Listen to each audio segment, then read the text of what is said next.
We are following breaking news. A Toronto police motorcycle officer has been seriously injured in the line of duty. Premier Doug Ford apologizes to First Nations leaders for saying they keep coming hat in hand to the government. 11 people are facing more than 100 charges after an investigation into a taxi scam targeting unsuspecting passengers. And Prime Minister Mark Carney has announced Canada will adjust tariffs on steel next month.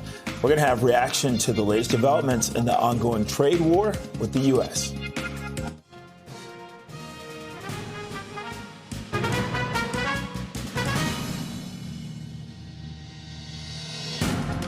Good evening. I'm Bakari Savage. And I'm Arda Zakarian. Welcome to Live at 5.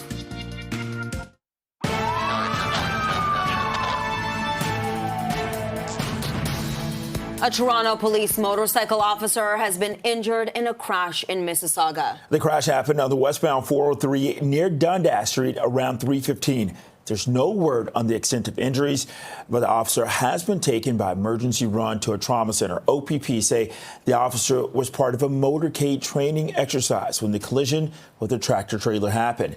We will get an update from OPP Sergeant Carrie Schmidt in minutes. In the meantime, let's check on the commute with CP24's traffic specialist, Adwa. Adwa, I know this really puts a hamper on the drive home today. It really does. For commuters that this is their normal route on the 403, just trying to make their way home through Dundas, it's not accessible. As we heard you both talking about it on the westbound lanes of the 403 at Dundas, no traffic getting by. And, you know, Chopper 24 is up and over the scene of this ongoing collision that is taking place. You will find traffic being forced off at Dundas. There is a severe backup from well before Erin Mills Parkway. And if you're looking for those all-important alternatives, 9th line, Erin Mills Parkway, Winston Churchill, all good ones to use because the highway continues to not move. Here's a live look of Chopper above the scene, and they're showing that big, extensive backlog. It does impact also the eastbound side as drivers slow to take a look, but the problems started on the westbound 403 just after about 3:15.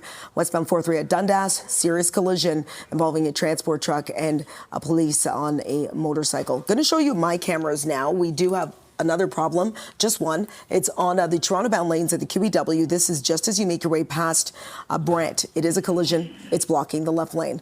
I'll send it back to you both. This CP24 traffic report is brought to you by 407 ETR. Enjoy the journey with a stress-free commute. Premier Doug Ford's apologizing for comments he made about First Nations, basically comments that have been called racist. For more on Ford's meeting today with First Nations leaders, we're live to CP24's Beatrice Baseman at Queen's Park. They came out of this meeting pretty happy. Well, certainly they felt as though they have, some leverage here, Arda and Bakari. Keep in mind, this meeting was scheduled to talk about Bill 5, the contentious and controversial mining piece of legislation that the Ford government passed 2 weeks ago. So this meeting was organized by some 39 chiefs and the Premier to talk about Bill 5. And then 24 hours ago, the Premier made these comments that many in the First Nations community, including Sol Mamakwa, the deputy leader of the NDP, who's the sole First Nations member here in the Ontario legislature, believed that they were troubling and racist. Today, when the Premier and the leader of this First Nations group as part of the Anishinaabe First Nation emerged from their meeting, the first words of the Premier's mouth was that he sincerely apologized behind closed doors to these chiefs, saying that sometimes he gets very passionate, that his words come out the wrong way, but is sincerely sorry for offending any First Nations leaders in that room and any First Nations communities across the province of Ontario. The First Nations chief, who you'll hear from in a second, said that she felt as though the apology was sincere, and the other chiefs in the room also felt it was sincere. And now they'll bring it back to some of the other First Nations leaders who were not in the room today. As it comes for Bill 5, the Premier saying that really his focus is on making sure that everyone prospers and succeeds under, the threat of these tariffs from the U.S. president, feeling as though the First Nations communities around the Ring of Fire in Northern Ontario play a really important role in developing critical minerals from the ground here in this province. And so here's a bit of what we heard from the Premier. You'll hear about his apology first, and you'll hear from a First Nations chief who also shared some of her thoughts coming out of this meeting. Listen. I just want to say I sincerely apologize for my words, not only if it hurt all the chiefs in that room, but all First Nations. Because we know that if we work together, and I said during the campaign, nothing moves without First Nations consultation, respecting duty to consult, and make sure that we work together. Our chiefs felt today that the apology was sincere. We are looking at today as a new day going forward. And there are many things that, while we had many of our First Nations leadership here, our rights holders, we do have to take the conversation back to the remainder of our chiefs who are unable to be here due to crises and emergencies in their communities. And we will, reserve our comments until after that. Just a reminder of viewers what the Premier's comments initially were some 24 hours ago. He was talking about some First Nations leaders and communities, to use his words, coming with their hat in their hand and asking for more money, saying it's not going to happen. You have to start looking after yourselves and doing things for yourselves. And so you heard there the apology and the statement subsequently from the First Nations chief. As for Bill 5, we heard from that chief that there have been some suggestions made to the Premier on what to do. She said she felt as though Bill 5 was passed with haste, too quickly, setting up these economic zones, which a lot of First Nations leaders felt that they would be cut out of conversations, that the checks and balances into getting these projects moving forward would take precedence over actual consultations and conversations. And so now we heard as well from the Premier that he's accepted invitations to visit some First Nations to continue the dialogue moving forward. Back to you. Beatrice, thank you so much for this. Durham Regional Police say a woman was found dead after a house fire in Pickering last week, and she was murdered. Emergency crews responded to an address at the Primrose Court in Fairport Road area on June 11th. That's near Finch and White's Road. So the body of a 69-year-old woman was found inside. Investigators say that her death was ruled a homicide after an autopsy was completed. A 34-year-old woman has been arrested and charged with accessory after-the-fact murder. And police say they've identified an additional suspect. The investigation's ongoing. Police are investigating after a suspect vehicle crashed into a police cruiser in Kensington Market early this morning. Police were called to Augusta Avenue and Denison Square right around 4:30 in the morning for reports of a person with a gun. Police say a suspect fleeing and a vehicle collided with the cruiser. One shell casing was found in the area. Residents say that they're concerned about an increase in crime. It is not the first time in the last few months, and it seems like it's not going to be the last time. So it just feels bad for all the community that's here right now. Like, it doesn't feel as safe as you thought it would be. So it's kind of sad to come here another morning and just see that there's cops and there was a shooting again. It doesn't make me feel too comfortable, to be fair. No injuries have been reported. Well, Toronto police have made a series of arrests as part of a probe that targeted an alleged taxi scam in the city. And for more on this investigation, dubbed Project Fair, let's go live to CP24's crime analyst, Steve Ryan. And anyone could have been a victim of this if they stepped into a taxi where this was operating. Yeah, that's right, Arda. This group preyed on unsuspected victims who were downtown at busy locations out front of the Royal Alexander Theatre, for instance, where we are right now. A lot of tourists were trapped in this scam as well, and $500,000, police estimate was taken from the victims. 11 people arrested, 100 charges laid, and the police are still actively looking for more people with regards to this investigation. So we are told that this is how it's done. A pretend cab, a fake cab, if you will pull up to a busy location. It'll have a cab sign on it. It'll pick up a passenger, take that passenger to their destination, and then when it came time to pay, the taxi cab driver would ask for your card. They'd put it inside of one of those portable machines, and then he would give you back a fake card similar to your own. Unsuspecting victims then left the taxi, not realizing that their card was kept by the taxi driver, and their PIN number was with the driver as well, and they would immediately go to ATM machines and take money out with your real bank card. So the police said today that when they executed a pile of search warrants. They located numerous high-end clothing and other materials as a result of the scam. Now, we did hear from the Toronto Police earlier on today, and here are some of the words that were spoken. Let's have a listen. Sometimes the POS machine won't work. They'll then have their card in the machine, and the taxi driver will say, "Let me try." And then they'll put in the card, the PIN number, or they'll do something like that where they've got control of that card now, out of sight of the customer. And then it will always be accepted at that point. So they'll take out the card, here's your card back, it's been accepted, we're good to go, kind of thing. So, but in the meantime, they've switched the card with a card that looks like that one. It's not the original card that was given to them. Now, the allegations are that these thieves would not accept cash as payment. So the officer in charge spoke earlier today at a press conference, and what he suggested was that you carry cash with you, and if the driver does not want to accept your cash, that might be a sign for you to get out of that car and get a legitimate cab. And the officer in charge also made it quite clear that these incidents have nothing to do with regular, real taxi drivers and their cabs. Those drivers will accept cash. So back to you guys. Steve, thank you so much for this. As a major downtown intersection remains closed for construction, one city councillor says he has a common-sense solution to ease gridlock. Councillor Brad Bradford's proposal is in response to the closure of the King and Church intersection for water main replacement. Several TTC routes are on diversion because of the work that's expected to last until mid-August. Bradford wants to see a portion of King Street that's dedicated to transit reopened to other vehicles. I think staff are under the impression that Torontonians would not be able to adapt afterwards. They are under the impression that folks are not able to figure it out when the signs go back up and that they would continue to use King Street. That might be a conversation that we want to have, but I think as we've seen rolling out this project over a number of years, you match that with enforcement, you match that with communication. The upside of this is providing another vital artery, underutilized space in the downtown core that could make people's commutes, whether that's on transit or in vehicles, a little bit easier.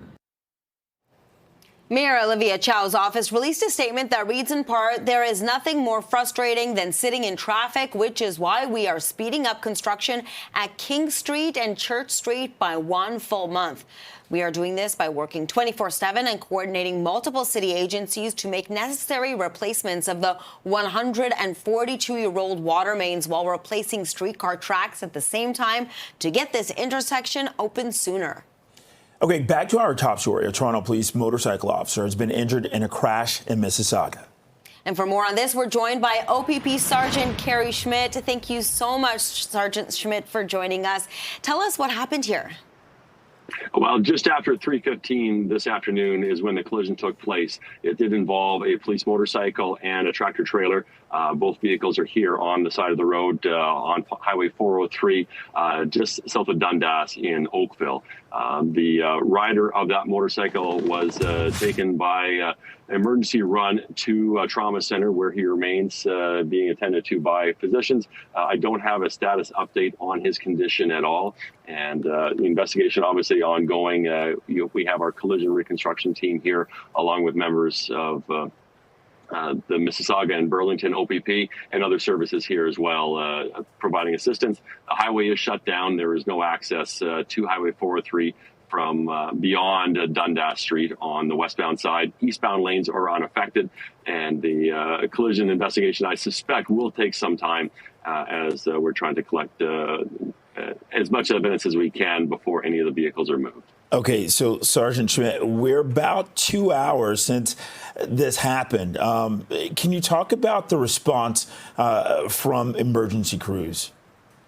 Yeah, I only got here within the last half an hour, I guess, and some vehicles and already have kind of cleared as they transported the injured rider to trauma center. I know they went by emergency run, so there was multiple more vehicles that were assisting in that movement to get them to the trauma center. The the response obviously significant. Anytime there's a serious injury collision, detachment officers will respond. And this is right on the border between two different detachment areas, the Burlington and the Mississauga OPP. We're sitting right in the border of Mississauga, Peel Regional Police, as well as Halton Regional Police's area as well. So I don't know which services were all here, but certainly the OPP are here, and this is our investigation. We have support from the Ministry of Transportation with the road closures as well, and obviously the detours that are in place, which is certainly causing significant delays on the highway leading up to Dundas Street, really in both directions. Sergeant Schmidt, we're seeing aerial footage right now from Chopper 24, who's over the scene, and we can see that the Toronto police officer's motorcycle is kind of wedged underneath that tractor trailer. How is this officer? What kind of injuries did they sustain? I don't know what kind of injuries. I just know he was taken to a trauma center, and the motorcycle is there as the investigators are assessing and looking at all the tire marks and the evidence. So I don't know what injuries he sustained. I just know he was transported. There are some witnesses here as well that were on scene and have since cleared as well. But we have been speaking to witnesses, and of course, any other witnesses that have not come forward or not spoken to police, please call the Mississauga or the Burlington OPP. We certainly want to hear from them as well. Sergeant Schmidt, what can you tell us about sort of the flow of traffic on this stretch of the 403, under ideal as well as congested driving conditions? Yeah, well, again, 3:15 in the afternoon. It's a dry summer day here right now.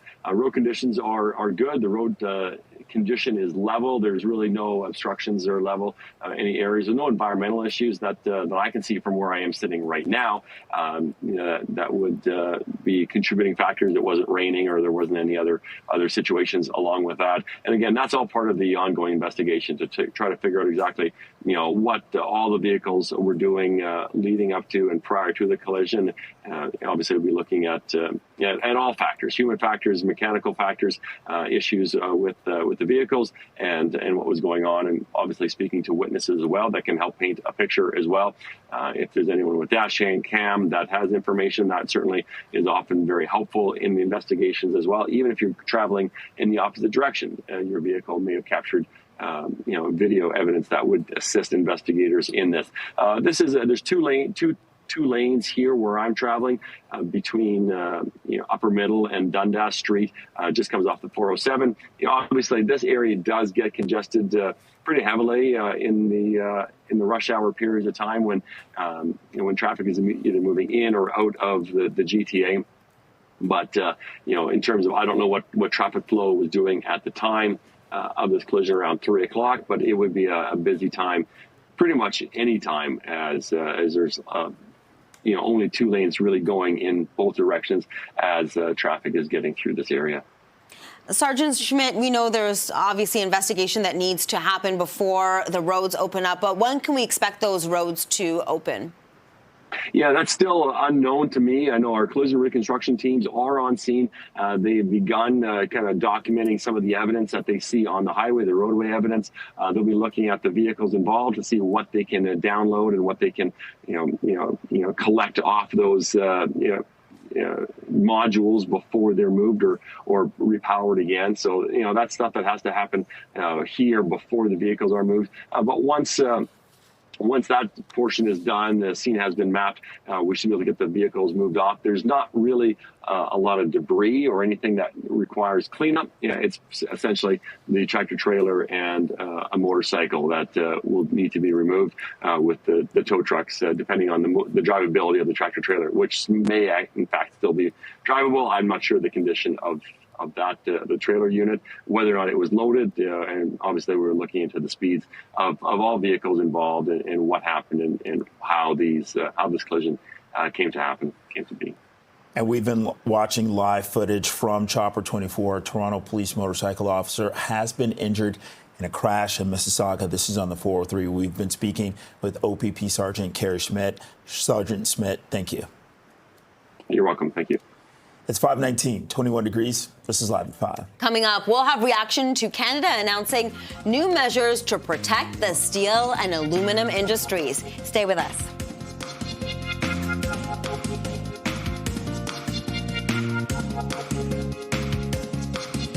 Welcome back. The federal government is announcing new measures aimed at protecting Canada's steel and aluminum industries amid the trade war with the United States as it attempts to negotiate a new deal with Washington. For the latest, Let's turn to CP24's Lindsay Biscaya, who joins us live from the newsroom. Lindsay. So 6 different measures were announced today, Arda and Bakari, by the Carney government. Probably the most notable, the most attention-grabbing is the fact that Mark Carney said that Canada will be adjusting its counter tariffs that are already existing on U.S. imports of steel and aluminum. Depending on what happens with these trade negotiations, as we know, Donald Trump and Mark Carney are in intense negotiations on trade, and they've given themselves a 30-day deadline to get those negotiations done. So we will know on July 21st whether Canada will be raising counter tariffs or even lowering them. And Mark Carney said today that it all depends on how these negotiations go. So really putting this in Donald Trump's court to make some kind of agreement that works for Canada. Also announced today, some of the other measures is a quota on foreign steel and as well 2 task forces. So one for steel and one for aluminum. And they will be assigned to monitor trade and make sure things are going as planned. Now, Prime Minister Mark Carney made it clear today that he is really standing strong in those negotiations with the U.S. that I was just mentioning. Again, there's a 30-day deadline, but Mark Carney said that things have to really go well for Canada to see any kind of improvement here. Take a listen. We're willing to sign a security and economic or commercial agreement with the United States that's in Canada's best interest, and only that. So that's the negotiation. That there is still some room to travel, so to speak, before we get to that point. But we have a deadline in order to achieve that. And if it's in Canada's interest, we'll sign it. If it's not, we won't. Also, in these measures that was announced today, the government will be reviewing its remission framework for Canada auto manufacturing to make better use of Canadian steel and aluminum in Canadian-made products. So all of the measures today are really centered around supporting the steel and aluminum industry within Canada. And we spoke to CTV political commentator Tom Mulcair, who says he believes this is really well played by Canada. What we're dealing with is the need before July 21st to start signaling to the Americans, look, we've given ourselves 30 days. Fine. But if it doesn't work, we're going to come up with our own whole new set of tariffs on you. And we're not afraid to start talking about it now because we have to be doing that. Otherwise, the Americans will say that it was a bad faith negotiation. We're not threatening anyone. We're just letting them know that this is the way it's going to have to go. So this all comes at a time when Canada's metals industry is, of course, under intense pressure because of those increased 50% tariffs on Canadian steel and aluminum being imported into the U.S. We know that layoffs have spiked, investments and shipments have slowed because of this increase. And so today, a lot of industry leaders are hoping that these new measures will bring about that much needed change. Back to you. Lindsay, thank you so much for this. It's now 5:24, 21 degrees. This is Live at 5. The Toronto District School Board has approved its 2-year budget plan. We're going to tell you what that can mean for your child's next school year.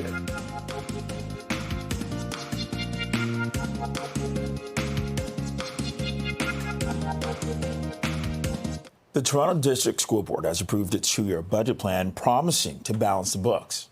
The board voted to approve a balanced budget for the next 2 school years. It includes an additional $2 million for special education, as well as $1 million for music education. It maintains board ownership of pools for the first year, but could see them cut, along with some music instructors in the second year. The TDSB is under pressure to balance the books after the province threatened to take over the board. Well, the Office of the Education Minister released a statement about the budget. It reads in part, quote, "The province is asking the board to find savings of less than 2%. And instead of looking for administrative savings, they've threatened to cut services for students. The TDSB's historic mismanagement required our government to take immediate action, which is why we have announced a financial investigation to ensure board resources are going to support students." And I think it's important to recognize that the province has underfunded public education, $1,500 per student. And this is not only an impact on TDSB, it's had impact on across school boards across Ontario. One of the things that we are struggling with is that we spend about $40 million more on special education than what the province gives us. These are direct support for students who need those special needs support. We spend, about more than $44 million in staffing costs that province centrally negotiates. So a lot of the crisis that many of the school boards are in because of chronic underfunding of public education. The budget now must be submitted to the Ministry of Education for final approval by June the 30th. At 5:28, 21 degrees. This is Live at 5. We are following breaking news. A Toronto police motorcycle officer has been seriously injured in the line of duty. The latest on this situation coming up.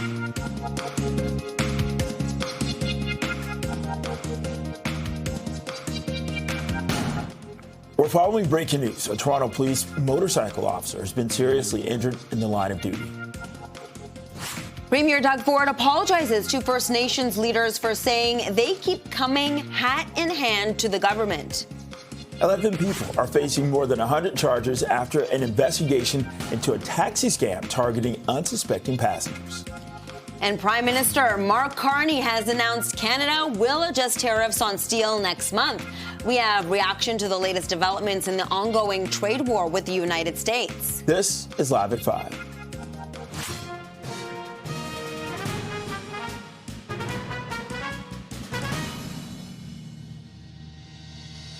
Good evening, I'm Arda Zakarian. I'm Bakari Savage. Welcome to Live at 5.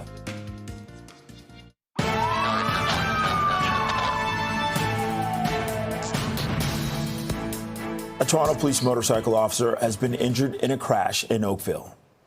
The crash happened on the westbound 403 near Dundas Street around 3:15 this afternoon.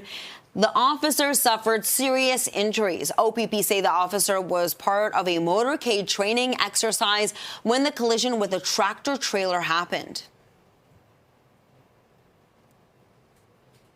The rider of that motorcycle was taken by emergency run to a trauma center where he remains being attended to by physicians. I don't have a status update on his condition at all. And the investigation obviously ongoing.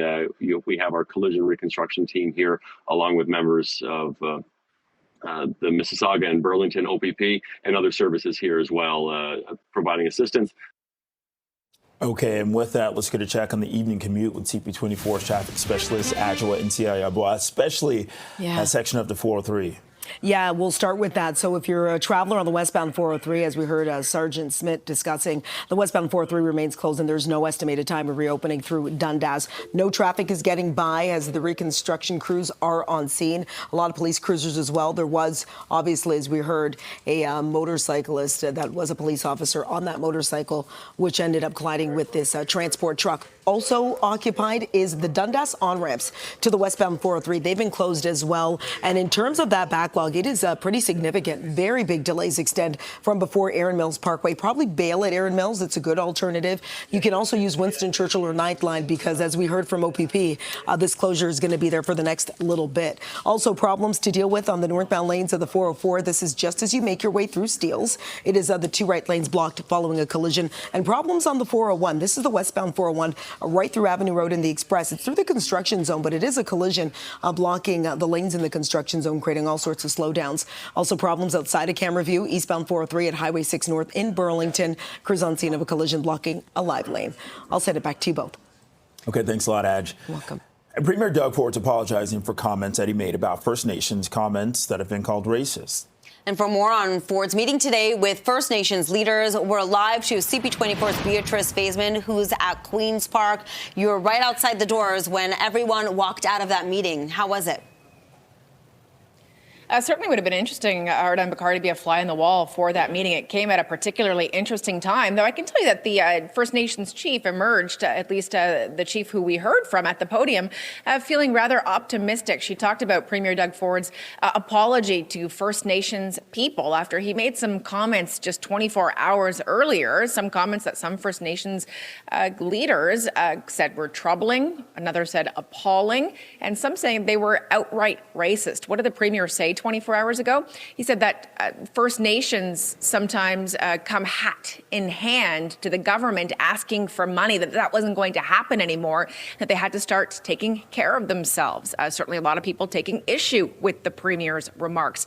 He was referring to it when it comes to the Ring of Fire and the critical minerals up in the northern part of this province. And we're showing you pictures of these First Nations chiefs actually walking into the government caucus room to meet with the Premier and the Minister of Indigenous Affairs. Keep in mind, this meeting was scheduled long before the Premier made those comments. They were actually meeting about Bill 5, that contentious and controversial mining piece of legislation that ostensibly, as a lot of First Nations leaders view it, kind of removes the checks and balances when it comes to these, important areas like the Ring of Fire. They're worried that it essentially just pushes a project through in the name of economic growth. The Premier today apologizing, saying he apologized behind closed doors. He apologized today again in front of the cameras. And the chief who we heard from says she did believe, and the other chiefs in the room believe, the Premier's apology was sincere. Listen. I also always say the foundation of, be it healthcare, be it economic development, transportation, policing, within First Nations communities, starts with the economy. And there's no one that wants more to make sure everyone prospers than I do. And again, Grand Chief, I want to repeat it again. I sincerely apologize if I've offended anyone. I thought we had a phenomenal meeting, and there's a lot of work to do. The Premier has agreed to continue the dialogue with our rights holders to move forward in a good way. He has fulfilled his responsibility in his apology to our chiefs that were sitting here in the presence of the Premier today. And I know the Premier knows that there is more to do in this regard, and I believe his words. Both the Premier and that chief who you just heard from said that these conversations will continue. As for Bill 5, that chief said First Nations leaders still oppose it. They've offered some suggestions and solutions to the Premier and his government, saying that they feel as though it was passed through in haste too quickly and alterations need to be made. The Premier was asked whether he's open-minded to hearing those suggestions, and he says certainly conversations will continue. He's also committed to going to visit some First Nations communities in the near future as well to continue those conversations. And it comes again in a really pivotal time, as the Premier says Ontario is kind of pushing back against the threat of tariffs from the U.S. president. Back to you. Beatrice, thank you so much for this. Durham Regional Police say a woman who was found dead after a house fire in Pickering last week was murdered. Emergency crews responded to an address in the Primrose Court and Fairport Road area June 11th. That's near Finch and Whites Road. The body of a 69-year-old woman was found inside. Investigators say that her death was ruled a homicide after an autopsy was completed. A 34-year-old woman has been arrested and charged with accessory after the fact to murder. Police say they have identified an additional suspect. The investigation's ongoing. Police are investigating after a suspect vehicle crashed into a police cruiser in Kensington Market early this morning. Police were called to Augusta Avenue and Denison Square around 4:30 in the morning for reports of a person with a gun. The police say a suspect fleeing in a vehicle collided with the cruiser. One shell was found in the area. Residents say that they're concerned about an increase in crime. I've always had people hanging out in the park at night. Lately, it has gotten a bit more violent than usual. I've spoken to other people in the neighborhood too, and we've been seeing like an increase in violence, but it's nothing too remarkable, nothing too noticeable. It's just a little more than it used to be. I feel like it's all new people. The people from the neighborhood normally are the ones that are chill and they're just like, hanging out without really causing any harm. No injuries have been reported. Well, 11 people are facing over 100 charges in an investigation into a taxi fraud scheme. Police showing off a haul of items purchased as a result of the scam. Police say a criminal network would pose as taxi drivers, then swap out credit or debit cards with fake ones during the payment process, while retaining the real cards and PIN numbers. Investigators have connected more than 300 incidents to this scheme, resulting in losses of over $500,000. Any recognizable taxi cab is going to do the trick for these guys.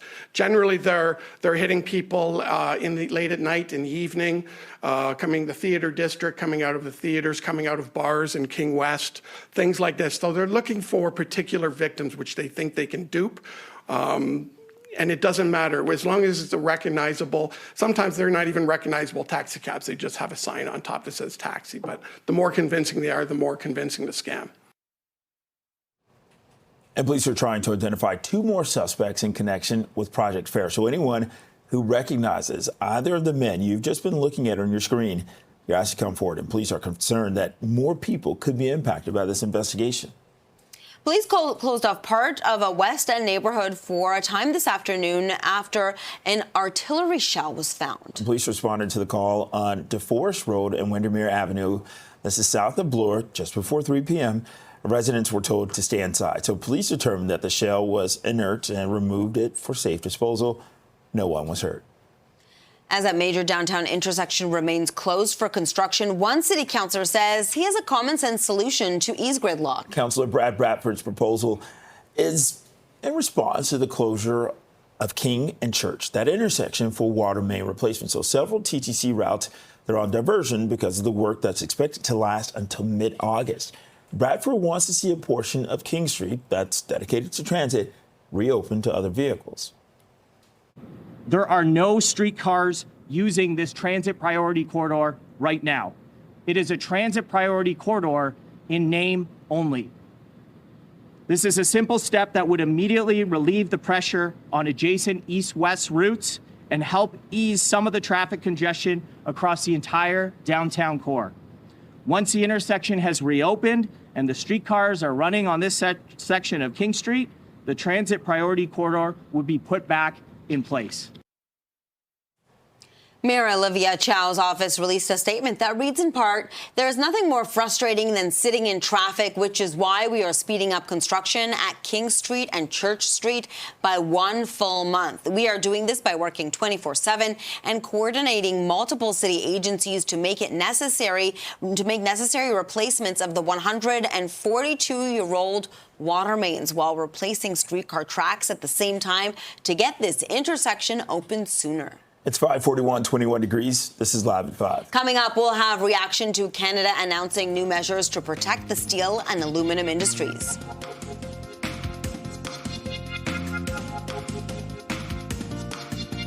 The federal government is announcing new measures aimed at protecting Canada's steel and aluminum industries. This is amid the trade war with the U.S. as it attempts to negotiate a new deal with Washington. For the latest, let's bring in CP24's Lindsay Biscaya. A number of new measures were announced today. Yeah, 6 in total. And this is something, Arda and Bakari, that I think many people within the steel and aluminum industry have been waiting for. Ever since that hike on steel tariffs to 50% a couple of weeks ago, the Canadian government has really been pressured to do something about it. So we know now that Canada and U.S. have been in intense negotiations. Those negotiations continue. But these measures announced today by Prime Minister Mark Carney really highlight how Canada is trying to protect its steel and aluminum industry in the wake of these tariffs. So the biggest one really that we're going to be watching for is the fact that Mark Carney said today existing counter tariffs on American steel imports could be changed over the next couple of weeks. We don't know yet what that's going to look like, whether they're going to be hiked or lower, because Mark Carney says it all depends on how these negotiations and talks go with the U.S. If they can reach some kind of agreement that makes Canada happy, then maybe they'll be lowered. But if not, then they'll be raised as well, potentially to 50% to counter these tariffs. And so the deadline for that is July 21st. And of course, that coincides with the end of that 30-day trade deal deadline that was announced by both Trump and Carney at the summit last week. So we're going to have to wait and see what happens there. But again, many new measures today to kind of protect and prop up the steel and aluminum industry in Canada. And we heard the Prime Minister once again say that that is really Canada's aim here, is to protect the industry at a time when it's really under pressure. Take a listen to what Mark Carney had to say. The high level is the best goal, the best result for Canadian workers and businesses, first thing. Secondly, for that to be the case, we need to stabilize the trading relationship with the United States.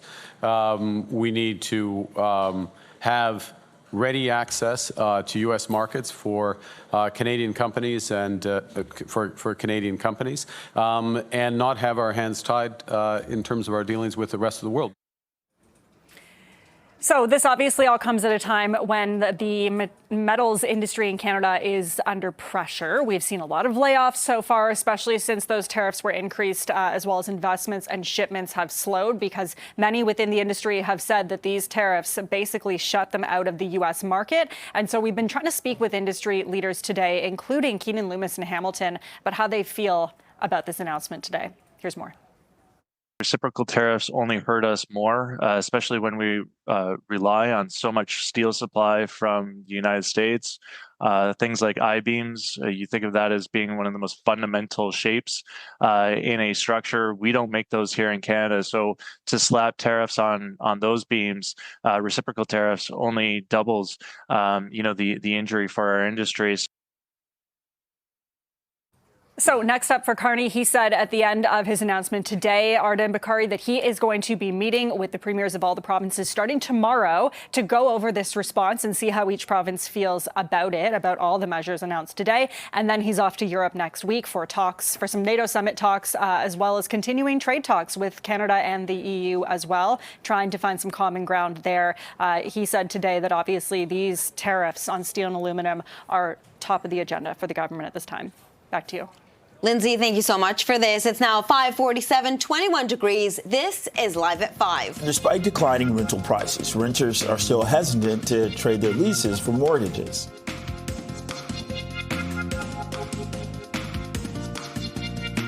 Rental prices are declining across the country, but a lot of people are still not ready to trade their lease for a mortgage agreement.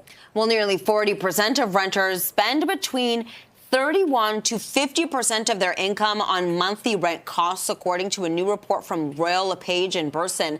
Over the past 5 years, rent prices in Canada have increased, outpacing wage growth and making it harder to save for a down payment. The report says more than half of renters plan to buy a property in the future, but just 16% might do so within the next couple of years.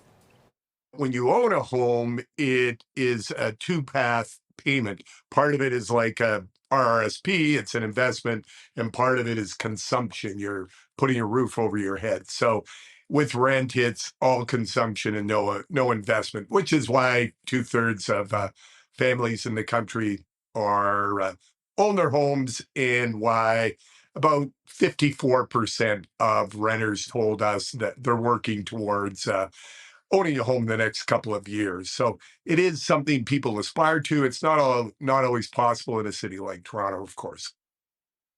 And the survey also found that nearly 1/3 of renters do not plan to purchase a home at all. Right now, it's 5:52, 21 degrees. This is Live at 5. Bikes appear to be winning against cars on Bloor Street. We'll take a look at the new study coming up right after this.